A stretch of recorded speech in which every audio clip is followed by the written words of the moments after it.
ഒരു ദിവസം പാപ്പ ഇറങ്ങി പോകുന്നു. അന്ന് എനിക്കൊരു 5 വയസ്സ് അത്രേ ഉള്ളൂ. പിന്നീട് ഒരിക്കലും അദ്ദേഹം തിരികെ വന്നിട്ടില്ല. കുഞ്ഞിനോട്, അമ്മയോട്, ഹസ്ബൻഡിനോട് എല്ലാവരോടും ദേഷ്യം. എനിക്ക് എൻ്റെ കുഞ്ഞിനെ ഫീഡ് ചെയ്യാൻ പറ്റുന്നില്ല. ഫീഡ് ചെയ്യാൻ ഇഷ്ടമില്ല. ബ്രസ്റ്റ് ഫീഡിങ് ശരിയാവാത്തതുകൊണ്ട് പാല് നല്ലപോലെ കട്ടിയായി ബ്രസ്റ്റിന് പെയിൻ വന്ന പ്രത്യേക മതത്തിൽ നിൽക്കാനോ ജാതിയിൽ നിൽക്കാനോ ഒന്നും താല്പര്യമില്ല. മാപ്പ് പറയുന്നു എന്ന് പറഞ്ഞ് മാപ്പ് പറഞ്ഞിട്ടുണ്ട്. തീർന്നു, അതോടെ അത് തീർന്നു. അച്ഛൻ മകളെ കാണുന്ന അല്ലെങ്കിൽ അച്ഛൻ മകളുടെ സൗണ്ട് കേൾക്കുമ്പോൾ ഉണ്ടാകുന്ന സന്തോഷവും ഒക്കെ ഇല്ലേ, ഒന്നും ഉണ്ടായിട്ടില്ല. അമ്മ എൻ്റെ അടുത്ത് അദ്ദേഹത്തെ പറ്റി ഒരു കുറ്റവും പറഞ്ഞിട്ടില്ല. പാപ്പ നമ്മളെ ഉപേക്ഷിച്ച് പോയതിൻ്റെ കാരണം ഇതാണെന്നോ ഒന്നും എൻ്റെ അടുത്ത് പറഞ്ഞിട്ടില്ല. ഞാൻ ചോദിച്ചിട്ടുമില്ല. അമ്മ ഒരു ഇമോഷണൽ ഇംബാലൻസിലൂടെ പോയിട്ടുണ്ട്. ഞാൻ കടന്നു വന്ന വഴികൾ ഞാൻ പറയാതെ വേറൊരാൾ അറിയില്ല. അല്ലെങ്കിൽ ഇനിയൊരു കുട്ടി, ഇനിയൊരു പെൺകുട്ടി ഈ സ്റ്റേജ് ഫേസ് ചെയ്യരുത്. എന്നെക്കുറിച്ച് എല്ലാം അറിഞ്ഞ് എൻ്റെ ഏറ്റവും പ്രൈവറ്റ് സർക്കിളിൽ നിന്നൊരാളാണ് വിഷ്ണു. അങ്ങനെ വിവാഹം കഴിച്ചു. എനിക്ക് കൗൺസിലിംഗ് കിട്ടി, അതിനൊപ്പം തന്നെ മെഡിസിനും തന്നു. ഇപ്പോഴും ഞാൻ ഡിപ്രസ്ഡ് ആവാറുണ്ട്. ഇപ്പോഴും ഫോണൊക്കെ സ്വിച്ച് ഓഫ് ചെയ്ത് വെച്ചിട്ട് ആര് വിളിച്ചാലും കോൾ എടുക്കാതെ ഒറ്റയ്ക്ക് എങ്ങോട്ടെങ്കിലും ഇറങ്ങിപ്പോയി എവിടെയെങ്കിലും ഒറ്റയ്ക്ക് പോയി ഇരിക്കാറുണ്ട്. ഹായ്, ഹലോ, നമസ്കാരം. ഇന്ന് എൻ്റെ കൂടെ വിശേഷങ്ങൾ പങ്കുവയ്ക്കുന്നത് ആൻസി വിഷ്ണു ആണ്. ആൻസി ഒരു എഴുത്തുകാരിയാണ്, PhD റിസർച്ച് സ്കോളറാണ്. അതിലുപരി സോഷ്യൽ മീഡിയയിൽ വളരെയധികം ആക്റ്റീവ് ആയിട്ടുള്ള ഒരു വ്യക്തിയാണ്. അപ്പൊ ആൻസി, സ്വാഗതം. Thank you. എന്തൊക്കെയുണ്ട് വിശേഷങ്ങൾ? നല്ല വിശേഷം, നന്നായി പോകുന്നു. പക്ഷെ നമ്മളെല്ലാവരും ഒരു വിഷമത്തിലാണ്. വയനാട് എന്ന് പറയുന്ന ഒരു ദുരന്തത്തിന്റെ വിഷമത്തിലാണ്. ആ ഒരു ബുദ്ധിമുട്ടുണ്ട്. ബാക്കി ഒഴികെ സന്തോഷമാണ്. ആൻസി മാരീഡ് ആണല്ലോ? മാരീഡ് ആണ്. ഒരു മോനുണ്ട്? ഒരു മോനുണ്ട്, 3.5 വയസ്സ്. മോന് സ്കൂളിൽ പോകുന്നു? മോൻ പ്ലേ സ്കൂളിൽ പോയി തുടങ്ങിയിട്ടുണ്ട്. ഹസ്ബൻഡ് എന്താ ചെയ്യുന്നേ? ഹസ്ബൻഡ് ബിസിനസ് ആണ്, നാട്ടിൽ തന്നെ. ആൾക്ക് ജിമ്മാണ്, ജിം ഓണറാണ്. നേരത്തെ ആസ് പ്രൊഫഷൻ ഷെഫാണ്, പക്ഷെ ഇപ്പം ബിസിനസ് ആണ്. വീട്ടിൽ അമ്മയാണോ ഉള്ളത് വേറെ? അതെനിക്ക് അമ്മ മാത്രമാണ് ഉള്ളത്. ഞാനൊരു സിംഗിൾ മോം ചൈൽഡാണ്. എൻ്റെ അമ്മയും അച്ഛനും എനിക്കൊരു 5 വയസ്സുള്ളപ്പോൾ സെപ്പറേറ്റ് ആയതാണ്. അതിനുശേഷം അമ്മ തന്നെയാണ് എന്നെ വളർത്തിയിട്ടുള്ളത്. ഒരു സിംഗിൾ മോം ചൈൽഡാണ് ഞാൻ. ഒരു എഴുത്തുകാരിയിലോട്ടുള്ള പ്രചോദനം എങ്ങനെ കിട്ടിയത്? ഞാൻ വളരെ ചെറുപ്പത്തിൽ തന്നെ വളരെ ഇൻട്രോവേർട്ട് ആയിട്ടുള്ള ഒരു കുട്ടിയായിരുന്നു. എനിക്ക് അധികം സൗഹൃദങ്ങളോ അല്ലെങ്കിൽ ഒരുപാട് റിലേറ്റീവ്സോ അല്ലെങ്കിൽ ഒരു ഫാമിലി ഗെറ്റ് ടുഗദേഴ്സോ ഒന്നും ഒരുപാട് കിട്ടാത്ത ആളാണ്. അപ്പം എനിക്ക് ഒറ്റപ്പെടൽ എന്തോ ഞാൻ യൂസ്ഡായി. അപ്പം അങ്ങനെ എഴുതി തുടങ്ങി. നന്നായിട്ട് വായിക്കുമായിരുന്നു. വായിച്ച് എങ്ങനെയൊക്കെ എഴുതി തുടങ്ങി. പിന്നെ സ്കൂളിലായിരിക്കുന്ന സമയത്ത് നമ്മുടെ മലയാളം അധ്യാപിക ഈ ലേഖനങ്ങൾ എഴുതുക, ഉപന്യാസം എഴുതുക എന്നൊക്കെ പറയുമല്ലോ. അപ്പോൾ ഭയങ്കര അടിപൊളിയായിട്ട് ഞാൻ എഴുതുമായിരുന്നു. ക്ലാസ്സിൽ അത്യാവശ്യം കുഴപ്പമില്ലാത്ത രീതിയിൽ എഴുതുകയും അങ്ങനെ എഴുതി എനിക്ക് കൂടുതൽ വായിക്കാനും എഴുതാനൊക്കെ ഇഷ്ടമായി തുടങ്ങി. അങ്ങനെയാണ് എഴുത്തിലേക്ക് കടന്നിട്ടുള്ളത്. ഇപ്പോഴും ഞാൻ വിശ്വസിക്കുന്നില്ല ഞാനൊരു എഴുത്തുകാരിയാണെന്നൊന്നും. എഴുതാൻ ഇഷ്ടമാണ്, അത്രേ ഉള്ളൂ. ഇപ്പൊ ഞാൻ കറന്റ് ഒരു ജോലി റിസൈൻ ചെയ്ത് നിൽക്കുവാണ്. പുതിയ ജോലി നോക്കണം. ഒരു സിനിമ ചെയ്യുക എന്നുള്ളതാണ് എൻ്റെ ഏറ്റവും വലിയ ആഗ്രഹം. അപ്പോൾ കഥയും സ്ക്രിപ്റ്റൊക്കെ ഇങ്ങനെ എഴുതി തുടങ്ങിയിട്ടുണ്ട്. എന്താകും എന്നറിയില്ല, പക്ഷെ അതിലേക്ക് കടന്നുകൊണ്ടിരിക്കുന്നു. ജീവിതത്തിൽ ഒരുപാട് സ്ട്രഗിൾ ചെയ്തിട്ടാണ് ഒരു എഴുത്തുകാരി എന്ന നിലയിൽ ഇവിടം വരെ എത്തി നിൽക്കുന്നത്. അപ്പം തിരിച്ച് നോക്കുമ്പോഴത്തേക്കും എന്ത് തോന്നുന്നു? ഭയങ്കര സന്തോഷമാണ് തോന്നുന്നത്. ഞാൻ എഴുത്തുകാരിയാണോ എന്ന് ഞാൻ ഇപ്പോഴും വിശ്വസിക്കുന്നില്ല. എഴുതാൻ ഇഷ്ടമാണ്, വായിക്കും, അത്രേ ഉള്ളൂ. പിന്നെ സന്തോഷം തോന്നുന്നത് എന്താണെന്ന് വെച്ചാൽ ഞാൻ ഇങ്ങനെയുള്ളൊരു കുട്ടിയായിരുന്നില്ല. ഇപ്പം ഇങ്ങനൊരു ക്യാമറേനെ ഫേസ് ചെയ്ത് ഒരാളുടെ മുഖത്ത് നോക്കി സംസാരിക്കാൻ ധൈര്യമുള്ള കുട്ടി ആയിരുന്നില്ല ഞാൻ. സെക്ഷൽ അബ്യൂസസ് ഒരുപാട് ഫേസ് ചെയ്തിട്ടുള്ള ഒരാളാണ് ഞാൻ. അതിപ്പോൾ എല്ലാ പെൺകുട്ടികൾക്കും ഉണ്ടാവും. എല്ലാവരോടും ചോദിച്ചാൽ അവർക്ക് ഒരു മോശം അനുഭവമെങ്കിലും പറയാനുണ്ടാവും. എനിക്ക് ഉണ്ടായിട്ടുള്ളത് എങ്ങനെയാണെന്ന് വെച്ചിട്ടുണ്ടെങ്കിൽ, ഞാനും അമ്മയും അച്ഛനും, അതായത് അമ്മയുടെ അച്ഛനും കൂടിയിട്ടൊരു വീട്ടിലാണ് താമസിച്ചുകൊണ്ടിരുന്നത്. വളരെ കുഞ്ഞു വീടാണ്. അപ്പം ഒരു വഴിയുടെ തൊട്ട് ചേർന്നിട്ടുള്ളൊരു വീടാണ്. നാട്ടിലുള്ള ആളുകളൊക്കെ ആണെങ്കിലും ഇങ്ങനെ ഇടയ്ക്ക് വീട്ടിൽ വന്ന് ബുദ്ധിമുട്ടിക്കുക, വീടിന് ചുറ്റും നടക്കുക, ജനലിലൂടെ ടോർച്ചടിച്ച് ബെഡ്റൂമിലേക്ക് നോക്കുക, അങ്ങനത്തെ കുറേ അനുഭവങ്ങൾ ഒരു സൈഡിൽ നിൽക്കുമ്പം സ്വന്തം ഫാമിലിയിൽ നിന്ന് തന്നെ മോശം അനുഭവങ്ങൾ ഉണ്ടായിട്ടുണ്ട്. പിന്നീട് അത് ഞാൻ ഈ പറഞ്ഞ 1-2 സ്ഥലത്ത് പറയുകയും എഴുതുകയും ഒക്കെ ചെയ്തിട്ടുണ്ട്. അപ്പം അങ്ങനെ എഴുതുകയും പറയുകയൊക്കെ ചെയ്തതോടുകൂടി ആ ജ്യേഷ്ഠൻ എന്ന് പറയുന്ന ആള് എൻ്റെ അടുത്ത് ഫ്രം ദ ഹേർട്ട് സോറി പറഞ്ഞിട്ടുണ്ട്. മാപ്പ് പറയുന്നു എന്ന് പറഞ്ഞ് മാപ്പ് പറഞ്ഞിട്ടുണ്ട്. തീർന്നു, അതോടെ അത് തീർന്നു. വളരെ മോശം അനുഭവമാണ് എനിക്ക് ഉണ്ടായിട്ടുള്ളത്. അതിൻ്റെ ട്രോമാസ് കുറേ ഉണ്ടായിരുന്നു. പക്ഷെ അപ്പോഴും അയാളത് ഏറ്റു പറഞ്ഞ് എൻ്റെ അടുത്ത് മാപ്പ് പറഞ്ഞു ഈ അടുത്ത്. അപ്പോൾ ഞാൻ അതോടെ മറന്നു. അത് എനിക്ക് ശരിയായി. കാരണം തെറ്റ ആൾക്ക് മനസ്സിലായെന്നുണ്ടെങ്കിൽ ഞാൻ ഓക്കെയാണ്. അൻസിയുടെ അമ്മ മാത്രമേ ഉള്ളൂ അല്ലേ? അച്ഛൻ പണ്ട് ഉപേക്ഷിച്ചു പോയാന്ന് കേട്ടിട്ടുണ്ട്. അപ്പം എങ്ങനെയായിരുന്നു അതൊക്കെ, എങ്ങനെ ആ സിറ്റുവേഷൻ ഒക്കെ ഫേസ് ചെയ്തത്? അച്ഛനും അമ്മയും ലവ് മാരേജ് ആയിരുന്നു. ലവ് മാരേജ് എന്ന് പറയുമ്പോൾ അവർ ലീഗലി മാരീഡ് ആയിരുന്നില്ല. അതുകൊണ്ട് തന്നെ കല്യാണം കഴിഞ്ഞ് ഞാൻ ഉണ്ടായതിന് ശേഷം ബാപ്പ എന്നാണ് ഞാൻ വിളിച്ചുകൊണ്ടിരുന്നത്. ഇന്റർ കാസ്റ്റ് മാരേജ് ആയിരുന്നു. ഒരു ദിവസം ബാപ്പ ഇറങ്ങി പോകുന്നു. അന്ന് എനിക്കൊരു 5 വയസ്സ് അത്രേ ഉള്ളൂ. പിന്നീട് ഒരിക്കലും അദ്ദേഹം തിരികെ വന്നിട്ടില്ല. ഞാനിങ്ങനെ കാത്തിരുന്നതും ഇന്നോ നാളെയോ വരും എന്നൊക്കെ വിചാരിച്ച് ഞാൻ എഴുതിയിട്ട്, എൻ്റെ ആദ്യത്തെ പുസ്തകത്തിൽ ഞാൻ എഴുതിയിട്ടുണ്ട്, കൈ നിറയെ പലഹാരങ്ങളും ഒക്കെ ആയിട്ട് ഒരു ദിവസം കയറി വരുന്ന ബാപ്പേനെ പ്രതീക്ഷിച്ചിരിക്കലായിരുന്നു കുട്ടിക്കാലത്തെ ഏറ്റവും വലിയ പരിപാടി. ഒരിക്കലും വന്നിട്ടില്ല. അപ്പം ആ കാത്തിരിക്കൽ കുറേ വർഷങ്ങൾ നീണ്ടു, വന്നില്ല. അമ്മ എങ്ങനെയാണ് അതൊക്കെ ഓവർകം ചെയ്തത്? അമ്മ ഭയങ്കര ബോൾഡായിട്ടുള്ളൊരു സ്ത്രീയായിരുന്നു. ബാപ്പ ഇറങ്ങിപ്പോയതിന് ശേഷം അമ്മ സന്തോഷിച്ചോ അല്ലെങ്കിൽ ചിരിച്ചോ ഒന്നും ഞാൻ കണ്ടിട്ടില്ല. പക്ഷെ അവര് ജീവിതത്തെ നേരിട്ടത് വല്ലാത്തൊരു ധൈര്യത്തോട് കൂടിയിട്ടായിരുന്നു. പണിക്ക് പോകുന്ന വെച്ചാൽ നാട്ടിൻപുറങ്ങളിലെ വയലിൽ പണിക്ക് അല്ലെങ്കിൽ വീടുകളിലുള്ള പണിക്കൊക്കെ പോയിട്ടായിരുന്നു എന്നെ വളർത്തിക്കൊണ്ടിരുന്നത്. വളരെ ബോൾഡായിട്ടുള്ളൊരു സ്ത്രീയായിരുന്നു. അമ്മ ഇമോഷണലി വീക്ക് ആവുന്നത് പലപ്പോഴും ഞാൻ കണ്ടിട്ടുണ്ട്. പക്ഷെ അറ്റ് സെയിം ടൈം തന്നെ അമ്മ നല്ല ധൈര്യമുള്ളൊരു സ്ത്രീയായിരുന്നു. ആൻസി പറഞ്ഞല്ലോ 5 വയസ്സ് പ്രായമുള്ളപ്പോഴാണ് ആൻസിയുടെ വാപ്പ പോയതെന്ന് പറഞ്ഞു. എപ്പോഴെങ്കിലും പ്രതീക്ഷയായിരുന്നോ തിരിച്ചു വരും എന്ന്? തിരിച്ചു വരും എന്നുള്ള പ്രതീക്ഷയായിരുന്നു ഒരു 20 വയസ്സ് വരെ. കാരണം ഞാൻ തിരക്കുള്ള സ്ഥലത്തൊക്കെ ചെല്ലുമ്പോൾ, ഉത്സവപ്പറമ്പിൽ, അതും അല്ലെങ്കിൽ ഒരു കല്യാണ വീട്ടിൽ, തിരക്കുള്ള ആളുകൾ കൂടുന്നൊരു സ്ഥലത്ത് ചെല്ലുമ്പോൾ ഞാൻ ഇങ്ങനെ നോക്കുമായിരുന്നു, പരിചയമുള്ളൊരു മുഖം എവിടെയെങ്കിലും ഉണ്ടോ. ചിലപ്പോൾ ദൂരെ നിന്നിട്ട് എന്നെ നോക്കി കാണുന്നുണ്ടായിരിക്കും. എന്നെ അമ്മേനെ ഫേസ് ചെയ്യാനുള്ള ബുദ്ധിമുട്ട് കാരണം അടുത്തേക്ക് വരാത്തതായിരിക്കും. അങ്ങനെയൊക്കെ വിചാരിച്ചിരുന്നു. ഒന്നും ഉണ്ടായിട്ടില്ല. അന്വേഷിച്ചില്ല? വീട്ടുകാരപ്പം അന്വേഷിച്ചു പോയിട്ടില്ല? ഇല്ല. ഞാൻ ഇന്നും അമ്മയുടെ അടുത്ത് ചോദിച്ചിട്ടില്ല എന്താണ് നിങ്ങൾക്കിടയിൽ സംഭവിച്ചിട്ടുള്ളത്, അല്ലെങ്കിൽ എന്തുകൊണ്ടാണ് ബാപ്പ ഇറങ്ങിപ്പോയതെന്ന് ഞാൻ ചോദിച്ചിട്ടില്ല. ചോദിക്കാനുള്ള ധൈര്യം ഇപ്പോഴും വന്നിട്ടില്ല എന്ന് പറയുന്നതായിരിക്കും സത്യം. ബാപ്പ ഇപ്പൊ ജീവനോടെ ഉണ്ടോ അതോ? ആള് മരിച്ചു. മരിക്കുന്നതിന് മുന്നേ ഞാൻ ഒരു പ്രാവശ്യം കണ്ടിട്ടുണ്ടായിരുന്നു. അതും ഞാൻ തിരക്കി അന്വേഷിച്ച് കണ്ടുപിടിച്ചിട്ടുണ്ടായിരുന്നു. ഇത് ഞാൻ പറഞ്ഞിട്ടില്ല എന്ന് തോന്നുന്നു ഒരിടത്തും. എങ്ങനെയായിരുന്നു? ജോലി ചെയ്യുന്ന സമയത്തായിരുന്നു. അപ്പോൾ എങ്ങനെയോ ഞാൻ എൻ്റെ ഒരു സുഹൃത്തിനോട് എൻ്റെ ഈ ഒരു കാര്യങ്ങൾ പറയുകയും, അപ്പോൾ അയാള് അദ്ദേഹത്തിൻ്റെ വീടിൻ്റെ അടുത്തുള്ളതായിരുന്നു, അങ്കമാലി ആ ഭാഗത്തുള്ളതായിരുന്നു. അപ്പോൾ ആളെനിക്കൊരു നമ്പർ തരികയും, നിന്റെ ബാപ്പയാണോ എന്ന് എനിക്ക് സംശയമുണ്ട്, നീ ഒന്ന് വിളിച്ചു നോക്കൂ എന്ന് പറഞ്ഞു. അങ്ങനെ വിളിച്ചു നോക്കുകയും വർഷങ്ങൾക്ക് ശേഷം ഞാൻ വിളിച്ചു നോക്കുകയും വിളിച്ച് അവിടെ കോൾ അറ്റൻഡ് ചെയ്തു. ഹലോ എന്ന് ചോദിച്ചു. ഞാനിങ്ങനെ തൊണ്ടയൊക്കെ ഇടറി ഹലോ പറഞ്ഞു. മനസ്സിലായിട്ടില്ല. അപ്പം ഞാൻ പറഞ്ഞു, ബാപ്പ ഇത് ഞാനാണ്, ആൻസിയാണ് എന്ന് പറഞ്ഞു. കോള് കട്ട് ചെയ്യുക ചെയ്തേ. അറിയില്ല, ഷോക്കായിരിക്കും. പിന്നെ കുറച്ച് സമയം കഴിഞ്ഞ് അദ്ദേഹം എന്നെ തിരികെ വിളിച്ച് കുറച്ച് സംസാരിച്ചു. അപ്പോഴും വർഷങ്ങൾക്ക് ശേഷം അച്ഛൻ മകളെ കാണുന്ന അല്ലെങ്കിൽ അച്ഛൻ മകളുടെ സൗണ്ട് കേൾക്കുമ്പോൾ ഉണ്ടാകുന്ന സന്തോഷവും ഒക്കെ ഇല്ലേ, ഒന്നും ഉണ്ടായിട്ടില്ല. യാതൊരു എക്സൈറ്റ്മെന്റും ഞങ്ങളുടെ ഇടയിൽ ഉണ്ടായിട്ടില്ല. പിന്നെ ആ സമയത്ത് എൻ്റെ അമ്മയ്ക്കൊരു സർജറി ആയിട്ട് മെഡിക്കൽ കോളേജിൽ കിടക്കുന്ന സമയത്ത് ഇദ്ദേഹം കാണാനായിട്ട് വന്നു. അമ്മയും കണ്ടു, എന്നെയും കണ്ടു. അപ്പോഴും യാതൊരു എക്സൈറ്റ്മെന്റും ഞങ്ങൾക്ക് 3 പേർക്കിടയിലും ഉണ്ടായിട്ടില്ല.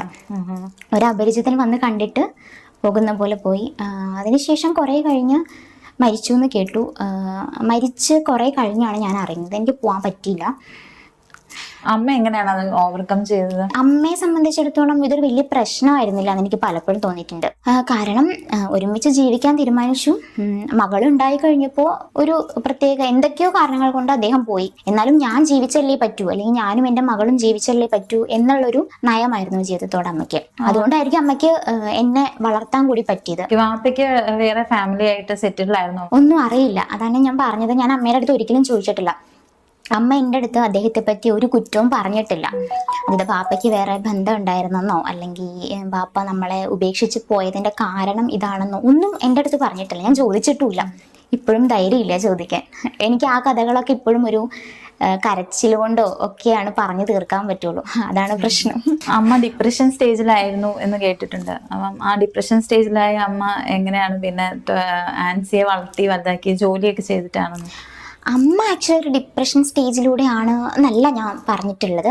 അമ്മയ്ക്കൊരു ഇമോഷണൽ ഇംബാലൻസ് ഉണ്ടായിരുന്നു. കാരണം ഒരു ചെറിയ മകളെ ഒരു കുടുംബം നോക്കേണ്ട ബാധ്യത തലയിലേക്ക് കിട്ടുകയും എന്നാൽ അതിനുള്ള വഴികൾ അത്ര എളുപ്പമായിരുന്നില്ലാത്ത സാഹചര്യത്തിൽ ഈ വളരെ സ്നേഹിച്ച് പരിപാലിച്ച് വാത്സല്യം കിട്ടി അമ്മയ്ക്ക് എന്നെ വളർത്താൻ പറ്റിയിട്ടില്ല. വളരെ പരിമിതമായിട്ടുള്ള ജീവിത സാഹചര്യങ്ങളായിരുന്നു. അപ്പം അതുകൊണ്ട് തന്നെ എൻ്റെ മകന് ഞാൻ കൊടുക്കുന്ന സ്നേഹം അമ്മയ്ക്ക് പലപ്പോഴും എനിക്ക് തരാൻ പറ്റിയിട്ടില്ല എന്ന് തോന്നിയിട്ടുണ്ട്. അമ്മ സ്നേഹിച്ചിട്ടില്ല എന്നല്ല ഞാൻ പറയുന്നത്. അമ്മയുടെ സ്നേഹമൊക്കെ എങ്ങനെയൊക്കെ പരിമിതപ്പെട്ടു പോയി. അതിൻ്റെ കാരണം അന്നത്തെ ജീവിത സാഹചര്യങ്ങളായിരുന്നു. രാത്രിയിൽ ഞാൻ ഉറങ്ങി എന്ന് ഭാവിച്ച് ഞാൻ കണ്ണടച്ച് കിടക്കുമ്പോൾ അമ്മ കരയുന്നത് ഞാൻ കണ്ടിട്ടുണ്ട്, കേട്ടിട്ടുണ്ട്. അപ്പം അമ്മ ഒരു ഇമോഷണൽ ഇംബാലൻസിലൂടെ പോയിട്ടുണ്ട്. അത് വളരെ നോർമലായിരുന്നു എന്ന് എനിക്ക് തോന്നിയിട്ടുണ്ട്. കാരണം ഞാനിപ്പോൾ ഇത്രയും പ്രിവിലേജിൽ ഇരിക്കുമ്പോഴും എനിക്ക് എല്ലാ സന്തോഷങ്ങളും സമാധാനവും ഉള്ളപ്പോഴും ഞാൻ ഇടയ്ക്ക് മൂഡ് സ്വിങ്സ് വരാറുണ്ട്, എനിക്ക് ഡിപ്രസ്ഡ് ആവാറുണ്ട്. അപ്പോൾ ആ കാലത്ത് ജീവിക്കാൻ ഒരു വഴിയില്ലാതിരുന്ന കാലത്ത് ഒരു മകളെ നോക്കണം, ഒരു കുടുംബം നോക്കണം. അമ്മയ്ക്ക് വിദ്യാഭ്യാസം ഇല്ലായിരുന്നു. അപ്പം ഒരുപാട് പരിമിതികൾ അമ്മയ്ക്കുണ്ടായിരുന്നു. സ്വാഭാവികമായിട്ടും ആ ഇമോഷണൽ ഇംബാലൻസ് വളരെ നോർമലായിട്ടാണ് എനിക്കിപ്പോൾ ഫീൽ ചെയ്തിട്ടുള്ളത്. അന്ന് എനിക്ക് കരച്ചിൽ വന്നിട്ടുണ്ട്, അമ്മയുടെ അടുത്ത് ദേഷ്യം തോന്നിയിട്ടുണ്ട്. പക്ഷെ ഇപ്പം എനിക്ക് അമ്മയാണ് ഏറ്റവും ധൈര്യമുള്ളൊരു സ്ത്രീ. പലപ്പോഴും തോന്നിയിട്ടുണ്ടോ ഈ ലിവിങ് ടുഗദർ കാരണമാണ് അത് ലീഗലി മാരേജ് കഴിഞ്ഞിട്ടുണ്ടായിരുന്നെങ്കിൽ എനിക്ക് ഈ അവസ്ഥ വരില്ലായിരുന്നു എന്ന് എപ്പോഴെങ്കിലും ചിന്തിച്ചിട്ടുണ്ടോ? എനിക്ക് തോന്നിയിട്ടുണ്ട്. ടു ബി ഫ്രാങ്ക്, എനിക്ക് തോന്നിയിട്ടുണ്ട്. കാരണം അമ്മയുടെയും അച്ഛൻ്റെ ഒരു മാരേജ് സർട്ടിഫിക്കറ്റ് ഉണ്ടായിരുന്നു എന്നുണ്ടെങ്കിൽ എനിക്ക് പലപ്പോഴും ജീവിതം ഇത്ര കോംപ്ലിക്കേറ്റഡ് ആവില്ല എന്ന് തോന്നിയിട്ടുണ്ട്. കാരണം എൻ്റെ SSLC സർട്ടിഫിക്കറ്റ് കിട്ടുന്ന ടൈമിൽ അച്ഛൻ്റെ പേര് എഴുതണമെന്നും ജാതി എഴുതണമെന്നും ഒക്കെ പറഞ്ഞ് ആ സമയത്ത് കുറച്ച് ഇഷ്യൂസ് ഉണ്ടായിരുന്നു. അമ്മയുടെ പേര് എഴുതാൻ പറ്റില്ല, അച്ഛൻ്റെ പേര് തന്നെ നിർബന്ധമായി എഴുതണം എന്ന് പറഞ്ഞൊരു ഫോമൊക്കെ നമ്മൾ ഫില്ല് ചെയ്ത് കൊടുക്കുന്ന ഒരു സ്റ്റേജ് വരുമല്ലോ. അപ്പോൾ എനിക്ക് അച്ഛൻ്റെ പേര് എഴുതാൻ ഒട്ടും താല്പര്യമില്ല. കാരണം അച്ഛൻ്റെ പേരിൽ എനിക്ക് വളരണ്ട എന്നുള്ളൊരു തോട്ട് ആ സമയത്ത് ഉണ്ടായിരുന്നു. അപ്പം അന്നത് അച്ഛൻ്റെ പേര് തന്നെ എഴുതണം. അപ്പം അന്ന് നമുക്ക് പറയാനൊരു ബുദ്ധിമുട്ടുണ്ടാവുമല്ലോ, അച്ഛനും അമ്മയും ലീഗലി മാരീഡ് അല്ല എന്നൊക്കെ പറയാൻ എനിക്കൊരു നാണക്കേടോ ഒക്കെ ആയിരുന്നു. പക്ഷെ ഇപ്പം ഞാൻ പറയും, അവരൊരുമിച്ച് ജീവിതം തുടങ്ങിയവരാണ് എന്ന് ഞാൻ പറയും. അപ്പോൾ ആ കാലത്തൊക്കെ ചിന്തിച്ചിട്ടുണ്ട് എനിക്ക് ഇത്ര കോംപ്ലിക്കേറ്റഡ് ആവില്ലായിരുന്നു എൻ്റെ ലൈഫ് എന്ന്. പക്ഷെ ഇപ്പം ഞാൻ പറയും ലിവിങ് ടുഗദർ അത് ആളുകളുടെ ചോയ്സ് ആണ് എന്ന് ഞാൻ പറയും. ഇപ്പം മാരീഡ് ആണെന്ന് പറഞ്ഞില്ലേ, നിങ്ങളുടെ കല്യാണം എങ്ങനെയായിരുന്നു? ആലോചിച്ചിട്ട് തന്നെ? വളരെ ഞാനും വിഷ്ണുവും ഫ്രണ്ട്സ് ആയിരുന്നു. ഞങ്ങൾ ഒരുപാട് സംസാരിച്ച് എന്നെ പറ്റിയിട്ട് എല്ലാം പറഞ്ഞ് എന്നെക്കുറിച്ച് എല്ലാം അറിഞ്ഞ് എൻ്റെ ഏറ്റവും പ്രൈവറ്റ് സർക്കിളിൽ നിന്നൊരാളാണ് വിഷ്ണു. അങ്ങനെ വിവാഹം കഴിച്ചു. വിഷ്ണു ഇതൊക്കെ അറിയായിരുന്നല്ലോ, ഒരു സഹോദരൻ ശരിക്കും ഇതാക്കാൻ ശ്രമിച്ചായിരുന്നു പറഞ്ഞിട്ടുണ്ടല്ലോ, ശാരീരികമായി ഉപദ്രവിക്കാൻ. ഞാൻ വിഷ്ണുവിൻ്റെ അടുത്ത് എനിക്ക് പറയണമെന്ന് തോന്നിയിട്ടുള്ള ഒരുപാട് കാര്യങ്ങൾ ഷെയർ ചെയ്തതിന് ശേഷമാണ് ഞങ്ങളൊരു മാരേജ് ലൈഫ് ആരംഭിച്ചിട്ടുള്ളത്. എന്നെക്കുറിച്ചിട്ട് ഒരുവിധം എല്ലാ കാര്യങ്ങളും അറിയായിരുന്നു. വിഷ്ണു അറിയണമെന്നുള്ള കാര്യങ്ങളൊക്കെ ഞാൻ വിഷ്ണുവിൻ്റെ അടുത്ത് കമ്മ്യൂണിക്കേറ്റ് ചെയ്തിട്ടുണ്ടായിരുന്നു. പിന്നെ പല കാര്യങ്ങളും പറയാൻ പാകപ്പെട്ടിട്ടുണ്ടായിരുന്നില്ല. ഞാൻ പറഞ്ഞല്ലോ, ഇപ്പോഴാണ് എനിക്ക് ഓപ്പൺ അപ്പ് ചെയ്യാൻ പോലും പറ്റി തുടങ്ങിയത്. അപ്പം പല കാര്യങ്ങളും ഇപ്പോഴായിരിക്കും ഞാൻ ചിലപ്പോൾ വിഷ്ണുവിൻ്റെ അടുത്ത് പറയുന്നത്. അങ്ങനെ പറഞ്ഞു വരുന്നു. ഇതിൻ്റെ അകത്തൊരു കമന്റ് വന്നത് കണ്ടായിരുന്നു, അച്ഛൻ ഉപേക്ഷിച്ച് പോയതിനു ശേഷം അമ്മ ഡിപ്രഷൻ സ്റ്റേജ് ആയിരുന്നു പറഞ്ഞല്ലോ. അപ്പം റോൾ മോഡൽ എന്ന് പറയുന്നത് അമ്മയാണല്ലോ. റോൾ മോഡൽ എന്ന് പറഞ്ഞാൽ ഏറ്റവും ധൈര്യമുള്ള സ്ത്രീയെ കണ്ടത് ആരെയാന്ന് ചോദിച്ചാൽ ഞാൻ പറയും എൻ്റെ അമ്മയാണെന്ന്. ഞാൻ പറഞ്ഞല്ലോ, അമ്മ ഇമോഷണലി വീക്കാണ്, അമ്മ കരയാറുണ്ട്, അമ്മ ദേഷ്യപ്പെടാറുണ്ട്, അമ്മ എല്ലാ ഇമോഷൻസിലൂടെയും കടന്നു പോകാറുണ്ട്. പക്ഷെ അറ്റ് ദ സെയിം ടൈം ഞാൻ പറയും എനിക്ക് ഏറ്റവും ധൈര്യമുള്ള സ്ത്രീയായിട്ട് തോന്നിയിട്ടുള്ളത് അമ്മയാണെന്ന് പറയും. റോൾ മോഡൽ എന്ന് പറയാൻ പറ്റില്ല, കാരണം അമ്മയ്ക്ക് ഒരുപാട് മിസ്റ്റേക്സ് പറ്റിയിട്ടുള്ള ഒരാളാണ്. തെറ്റുകൾ എല്ലാവർക്കും പറ്റും. പക്ഷെ അതുകൊണ്ട് എനിക്ക് അമ്മ എൻ്റെ റോൾ മോഡലല്ല. അമ്മ എനിക്ക് ഏറ്റവും ഇഷ്ടമുള്ള, എൻ്റെ ഏറ്റവും ധൈര്യമുള്ളൊരു സ്ത്രീയാണ് അമ്മ. ആൻസിയുടെ ഫാദർ മുസ്ലിം ആണെന്ന് പറഞ്ഞില്ലേ, അപ്പോൾ ആൻസി ഏത് കാസ്റ്റാണ് ഫോളോ ചെയ്യുന്നത്? അയ്യോ, എനിക്കങ്ങനെ ഒരു ജാതി മതം അങ്ങനെയൊന്നും ഇല്ല. ഞാൻ അമ്പലത്തിൽ പോകാൻ എനിക്കിഷ്ടമാണ്. അമ്പലത്തിൽ പോവും, ചർച്ചിൽ പോവും, റമദാൻ കാലത്ത് നോമ്പ് നോക്കും.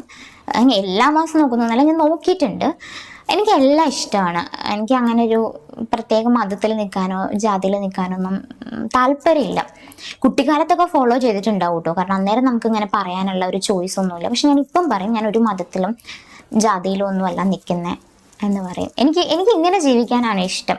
കുഞ്ഞിന് എങ്ങനെയാണ്? കുഞ്ഞിന് ഇതുവരെ അവന് ജാതി മതമൊന്നും ഞാനായിട്ട് ഇൻജെക്ട് ചെയ്ത് കൊടുത്തിട്ടില്ല.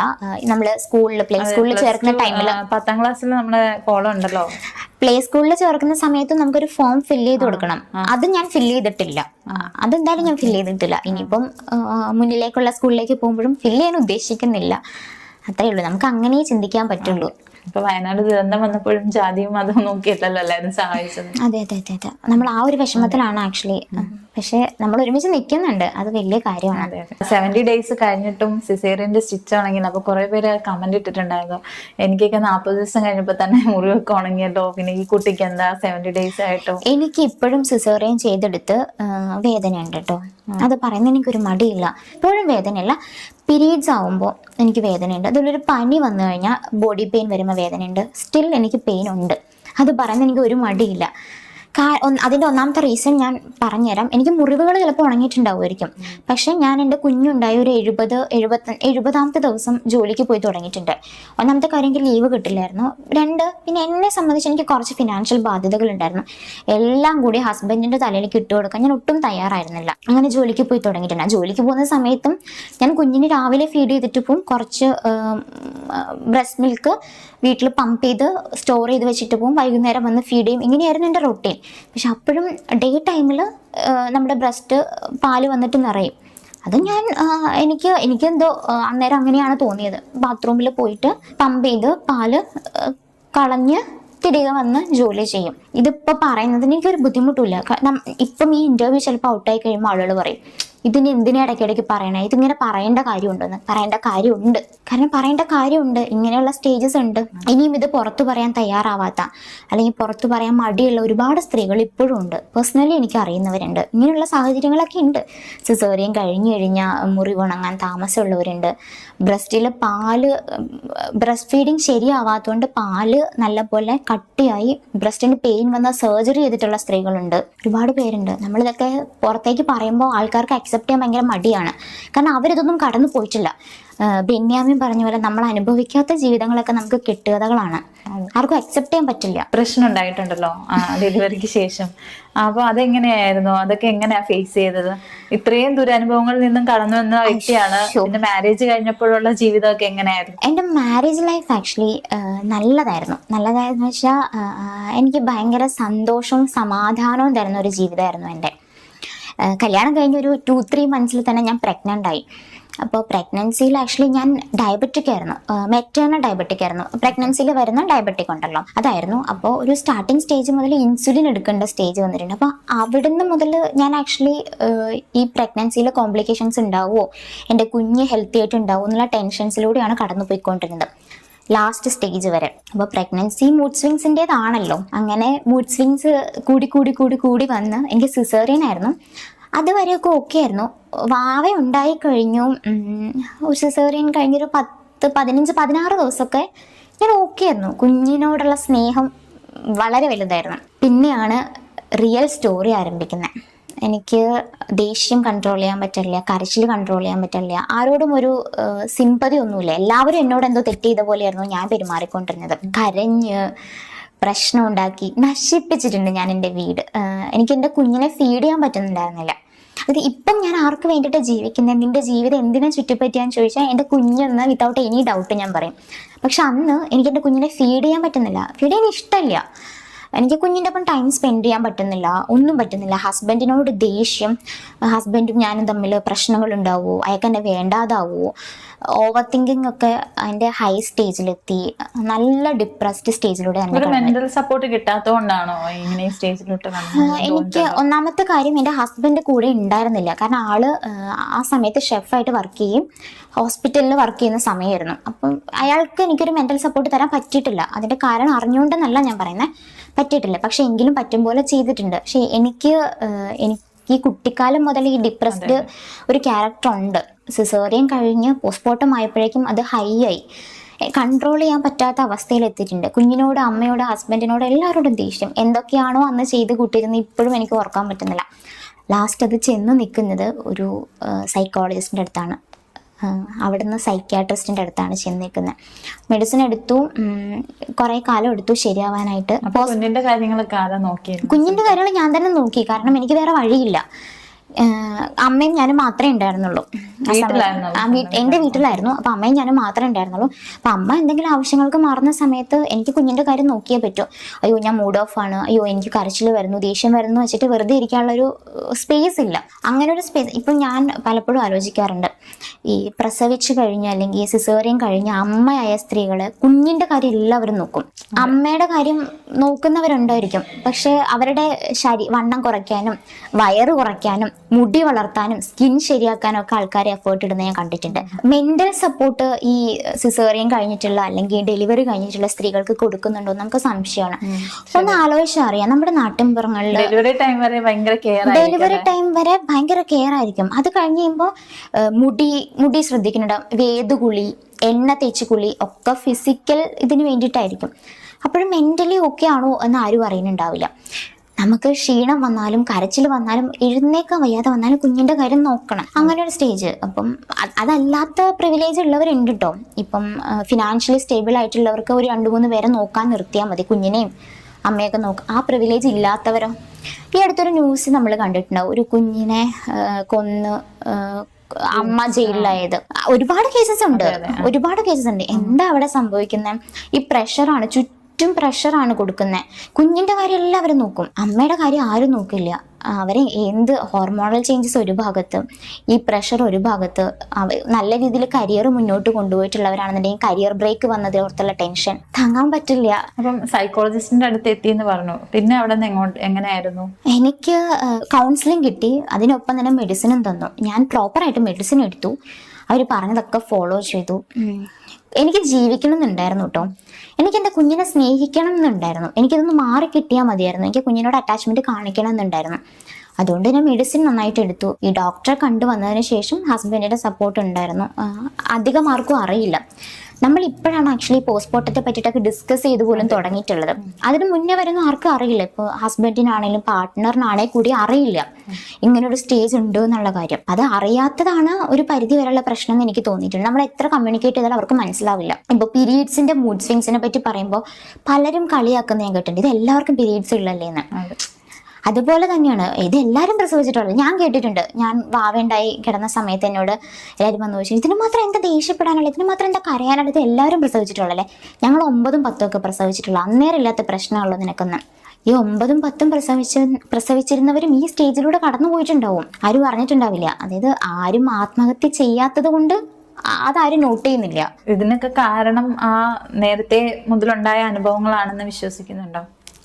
ഒരു പരിധിവരെ ആയിരിക്കും. ഇപ്പോഴും ഞാൻ ഡിപ്രസ്ഡ് ആവാറുണ്ട്. ഇപ്പോഴും ഫോണൊക്കെ സ്വിച്ച് ഓഫ് ചെയ്ത് വെച്ചിട്ട് ആര് വിളിച്ചാലും കോൾ എടുക്കാതെ ഒറ്റയ്ക്ക് എങ്ങോട്ടെങ്കിലും ഇറങ്ങിപ്പോയി എവിടെയെങ്കിലും ഒറ്റയ്ക്ക് പോയി ഇരിക്കാറുണ്ട്. ആരുമായിട്ടൊരു കമ്മ്യൂണിക്കേഷൻ ഇല്ലാണ്ട് എന്തെങ്കിലും വായിച്ചോ എഴുതിയോ ഇരിക്കാറുണ്ട്. അതിനൊക്കെ ഒരു പരിധി വരെ എൻ്റെ ചൈൽഡ്ഹുഡ് ട്രോമാസ് ആണെന്ന് പറയാൻ പറ്റും. കുഞ്ഞിനെ ബ്രസ്റ്റ് ഫീഡിങ് ചെയ്തിട്ടുണ്ടായിരുന്നില്ല എന്ന് പറഞ്ഞല്ലോ, ഒരു 8 മാസം വരെ. അപ്പം എങ്ങനെയായിരുന്നു അതിനുള്ളൊരു മാനസിക? ബ്രസ്റ്റ് ഫീഡിങ് ഒന്നാമത്തെ കാര്യം, എനിക്ക് മെന്റലി പറ്റുന്നില്ല. ബ്രസ്റ്റ് ഫീഡിങ് ചെയ്യാനുള്ളൊരു മനസ്സ് വരുന്നില്ല. ഉള്ളിൻ്റെ ഉള്ളിൽ എവിടെയോ ഒരു ഇഷ്ടം ബാക്കി നിൽക്കുന്നുണ്ട്, കുഞ്ഞിൻ്റെ അടുത്തുണ്ട്. പക്ഷെ എനിക്ക് മെന്റലി നമ്മളൊരു അമ്മയാണ് എന്നുള്ളൊരു തിരിച്ചറിവിലേക്ക് എത്തിയിരുന്നില്ല. അതൊക്കെ ഓർക്കുമ്പോൾ ഇപ്പോഴും റിഗ്രറ്റാണ്. ആക്ച്വലി റിഗ്രറ്റിൻ്റെ ആവശ്യമൊന്നുമില്ല. ഇത് വളരെ നോർമലാണ് പോസ്റ്റ്മോർട്ടം ഡിപ്രഷനിൽ ഈ ഇത്തരം സ്റ്റേജിലൂടെ കടന്നു പോകുന്നുള്ളത്. പക്ഷെ നമ്മൾ കുറച്ചും കൂടി സ്നേഹിക്കണമായിരുന്നു എന്നുള്ളൊരു തോന്നലുണ്ടാവില്ലേ, അതൊക്കെ ഉണ്ട്.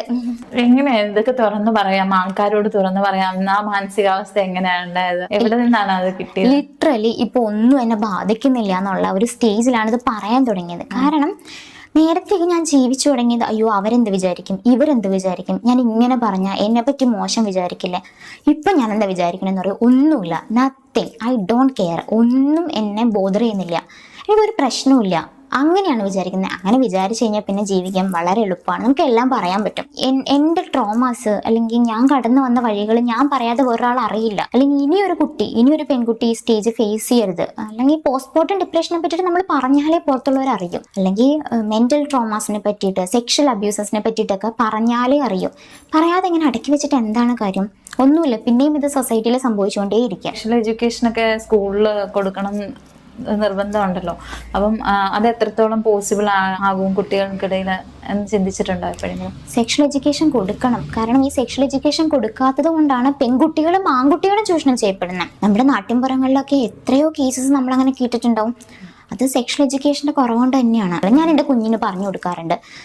അവന് 3.5 വയസ്സേ ഉള്ളൂ, എങ്കിലും അവന് മനസ്സിലാവുന്ന വിധത്തിൽ അവൻ ചൂഷണം ചെയ്യപ്പെടരുത് എന്ന ആഗ്രഹമുള്ളതുകൊണ്ട് ഞാൻ പറഞ്ഞു കൊടുക്കാറുണ്ട്. 3 വയസ്സുള്ള കുഞ്ഞിനെ എങ്ങനെയാണ് പറഞ്ഞ് മനസ്സിലാക്കുന്നത്? 3 വയസ്സുള്ള കുഞ്ഞിനെ പറഞ്ഞ് മനസ്സിലാക്കൽ അത്ര എളുപ്പമുള്ള കാര്യമൊന്നുമല്ല. പക്ഷേ നമ്മൾ ഇപ്പം ഞാൻ എൻ്റെ കുഞ്ഞിനെ ഓട്ടോയിലാണ് പ്ലേ സ്കൂളിലേക്ക് വിടുന്നതെന്ന് വിചാരിച്ചോ. ഓട്ടോക്കാരൻ എൻ്റെ കുഞ്ഞിനോട് എങ്ങനെ പെരുമാറണം, അത് മോശമായാൽ അത് എങ്ങനെയാണ് മോശമാവുക, എങ്ങനെ തൊട്ടാലാണത് മോശമാവുക, അത് ഞാൻ പറഞ്ഞു കൊടുക്കാറുണ്ട്. എൻ്റെ കുഞ്ഞ് ആൺകുട്ടിയാണ്, ആൺകുട്ടികളും സെക്ഷൽ അബ്യൂസ് നേരിടുന്നുണ്ട്. അവൻ എത്രത്തോളം മനസ്സിലാകുന്നുണ്ടെന്ന് എനിക്കറിയില്ല, പക്ഷെ ഞാൻ പറയാറുണ്ട്. ഇത്രയും നേരം നമുക്ക് വേണ്ടി വിലപ്പെട്ട സമയം ചിലവഴിച്ച ആൻസിക്ക് ഒരുപാട് നന്ദി. ആൻസിയുടെ മനസ്സിലുള്ള കാര്യങ്ങളൊക്കെ അതുപോലെ തന്നെ നടക്കട്ടെ. ഇനിയും ഒരുപാട് പേർക്ക് പ്രചോദനമാകട്ടെ ആൻസിയുടെ ഈ സ്റ്റോറി. അതുപോലെ തന്നെ ഇനിയും പറയാൻ മടിക്കുന്ന ഒരുപാട് പേരുണ്ട് നമ്മുടെ സമൂഹത്തിൽ. അവരൊക്കെ മുന്നോട്ട് വന്ന് ഇതുപോലെ തന്നെ ശബ്ദമുയർത്തി പറയട്ടെ. അതുപോലെ തന്നെ ആൻസിക്കും കുടുംബത്തിനും എല്ലാവിധ ഐശ്വര്യങ്ങളും ഉണ്ടാകട്ടെ.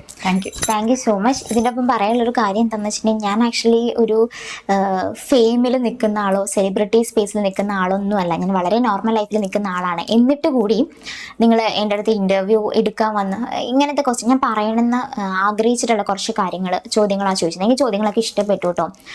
കാരണം മുന്നേ ഉള്ള ഇൻ്റർവ്യൂസിലൊന്നും എനിക്ക് ഇത് ഇങ്ങനെ പറയാൻ പറ്റിയിട്ടില്ല. അപ്പോൾ അങ്ങനത്തെ ചോദ്യങ്ങൾ ചോദിച്ചതിന് thank you so much. Thank you.